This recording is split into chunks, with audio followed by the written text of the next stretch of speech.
আর পচা করে তো মারাত্মক অবস্থা। কি অবস্থা? এত লোক হবে এই অন্নপূর্ণা। সোমবার তপশিলি সার্টিফিকেট সংশোধনের দাবিতে বিজেপির এসসি মোর্চার পক্ষ থেকে মাথাভাঙ্গা মহকুমা শাসকের কাছে একটি স্মারকলিপি দেওয়া হলো।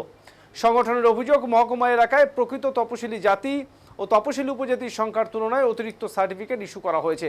তাদের দাবি, বহু ক্ষেত্রে যারা প্রকৃতপক্ষে তপশিলি জাতি বা উপজাতিভুক্ত নন তারাও এই সার্টিফিকেট পেয়েছেন। এর ফলে প্রকৃত সুবিধাভোগীরা সরকারি সুযোগ সুবিধা থেকে বঞ্চিত হচ্ছেন।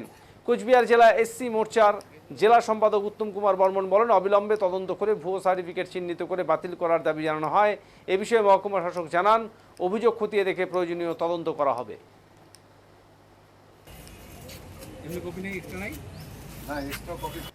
আপনারা এই বিষয়ে খুব ভালো করেই জানেন যে মাথাভাঙ্গা সাব ডিভিশনে কয়েকদিন আগে আমরা একটা খবর দেখতে পাই এবং আমরা এই বিষয়েও জানি যে মাথাভাঙ্গা সাব ডিভিশনে যে তপশিলি জাতি উপজাতি এমন ব্যক্তি অনেকেই আছে, কিন্তু তার থেকেও অধিক সার্টিফিকেট ইস্যু হয়েছে যারা তপশিলি জাতি উপজাতি ব্যক্তি নয়।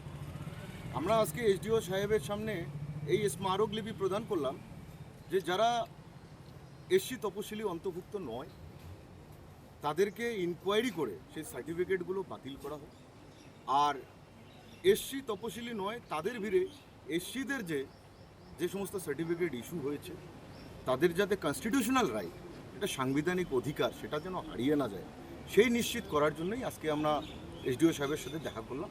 এবং এসডিও সাহেব আশ্বস্ত করলো যে বর্তমানকার ভারতীয় জনতা পার্টির সরকারের সিস্টেম অনুযায়ী এসডিও সাহেব সমস্ত বিষয়টাকে খতিয়ে দেখবে এবং কড়া হাতে যথাযথ পদক্ষেপ নেবে।